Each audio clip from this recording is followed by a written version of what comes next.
It's the protest show.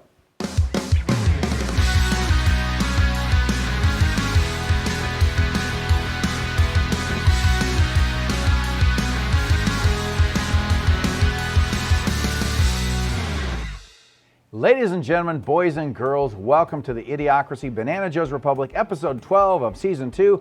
I'm your host and mascot of communication, Thor Ramsey, fighting the rising tide of wokeness one joke at a time. Washington, D.C. is now a border town. Texas Governor Abbott has sent 6 buses of illegal immigrants to the capital. Kamala Harris responded by saying, "I find it really helpful since I didn't have time to visit the border the last time." It's that Texas chivalry. You asked for an open door policy, and he's holding the door open for you, Kamala. I love the interviews. Why did you come to Washington, D.C.? I followed the president on Facebook, on Twitter. Now I actually follow him. Hey, I'm not going to assume the nationality of the people on the bus, all right? A word of caution to our new visitors. Just be careful if you visit the Capitol, guys. They waved me on at the border. They waved me on at the Capitol, and now I have a souvenir from Pelosi's desk. I don't really know what that accent was, but anyway, no assumptions. The president of the Texas International Produce Association said this is destroying the reputation of Texas. He must have just meant Austin, but destroying the reputation of Texas. Now finish the sentence. Come on, finish it. Destroying the reputation of Texas with liberals. So a complete success, really. Did you see the Vanity Fair article on Governor Abbott? They do not like him. First of all, a magazine called Vanity Fair is not going to be the epitome of investigative journalism searching for nothing but the facts. I went to the Vanity Fair. The Hall of Mirrors was very fun. The mirrors were all equipped with Instagram filters. Really, really good. Kids loved it too. Does anyone believe Vanity Fair is churning out real journalism? Yeah, some do. The Marxist side of the Democratic Party and the leftists and Democrats just to the right of the Marxist side of the Democratic Party. So yeah, some do. I think it's unfair to say that President Biden's border policies are a failure, since he'd actually have to have a border policy in place to fail. Many fail to distinguish between anti-illegal immigration and anti-immigration. We can solve this problem by using the Common Core math. The antis cancel each other out, and the immigrations cancel each other out. All that we're left with is illegal. Now that's either stupid or willfully ignorant or promoted by our public schools. Being anti-illegal immigration doesn't mean being anti-immigration. My mother was an immigrant. I'm not anti my mother.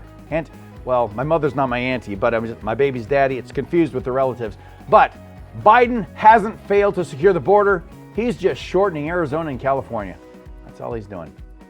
Since Biden took office, Texas has seized over 298 million lethal doses of fentanyl throughout the state.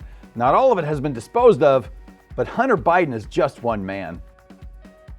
The governor's legal authority to transport busloads of migrants to the U.S. Capitol remains in question, but until that question's answered, he's doing it. And they volunteer to go.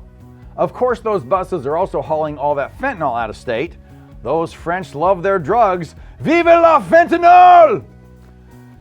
Biden is hoping that the war in the Ukraine will make gas prices too high to actually use the buses. This is political strategy. The 2012 Supreme Court case, Arizona versus the United States, prevents states from making their own immigration policies. Oh, does it? Well, someone should tell Texas. But all Texas is really doing is providing free transportation. It's free. You think liberals would be in favor of anything free? And I'm certain I cut that joke. I cut that joke out, but there it is, and I'm reading it. And so you have that one. It's a freebie that was actually cut, I thought. Unfortunately, the joke's on the American people, because no matter where Texas sends them, we're the ones who'll be footing the bill. Maybe we could just all use Uber so the money goes back to the American people. In other news now, an 83-year-old California man was sentenced to prison for pocketing money he pretended to raise for Bernie Sanders. Bernie Sanders responded by saying, "Let's not be so harsh. We've all done stupid things in our youth." I don't know, I'm not a great Bernie impersonator or of anyone. The big news of the week: President Joe Biden was censored by the Easter Bunny. Rumors are Jesus isn't too happy with him either. While Biden was talking to the press, the Easter Bunny jumped in front of him and directed him away from the questions. But if the administration was honest, we all know that the questions aren't the issue. It's that Biden was answering them. This, the authoritarian Easter Bunny would not allow. So the DNC has revised the generic proverb, think for yourself, to think for yourself, unless the Easter Bunny tells you not to. At least now we know who they is when Biden says things like, I'd like to stay, but they won't let me, or they say I have to go. They is the Easter Bunny, the Tooth Fairy, Punxsutawney Phil, otherwise known as the Groundhog, Jack Frost, and the Sandman. I left Santa off the list because Santa's real. The GOP has accused the Easter Bunny of concealing eggs, but he's not concerned because Biden pardons the turkey every year. I feel like Johnny Carson in the 1970s on The Tonight Show, but that's just me. It's troubling enough that a holiday mascot bossed around the leader of the free world. But what's more troubling is that he obeyed the bunny. I guess it could be worse. He could still be taking orders from Fauci. It's no wonder the Easter Bunny and Joe Biden are such good friends. They're both really good at hiding things. Come on, Doc Severinsen, give me a... All right, I didn't even know the Easter Bunny was part of his cabinet. What other holiday figures are part of his cabinet? The Groundhog comes out and sees a shadow, and the mask mandate is extended for 6 more weeks. Airlines have lifted the mask mandate, and the people rejoiced. Well, most of them, except for a few cult members. This tweet from Mark Joseph Stern, typer for Slate magazine. Who should decide whether passengers must wear masks? A federal agency staffed with experts accountable to the president, who's accountable to the people, or a 35-year-old Trump judge in Tampa? It's a rhetorical question, right? The Trump judge, clearly. The Stern fellow has a lot of faith that this is how the government actually functions. Accountability. Here I thought it was the job of the free press to keep politicians accountable. Hint, hint, Slate. But they've become propaganda arms of the DMC. Stern, put on your mask, stay inside, and don't come out until the Easter Bunny tells you to. That's our program for today. For more episodes, visit ChristianPodcastCentral.com.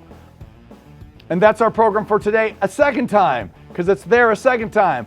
So, I want to thank our director, Jefferson Drexler, our executive producer, Joe Fieri, our social media manager, Danny Avila, and my co-writer, Ron McGee. I'd also like to thank Ron Bass for our new intro graphics. If you like this episode, be sure to click like, because there is no loved it button. Even if you only found it mildly amusing, click like, because we might be funnier in the future. If you want to fight the rising tide of wokeness in this country, click like to join a truly peaceful protest. And please subscribe, because that's the most meaningful vote of all.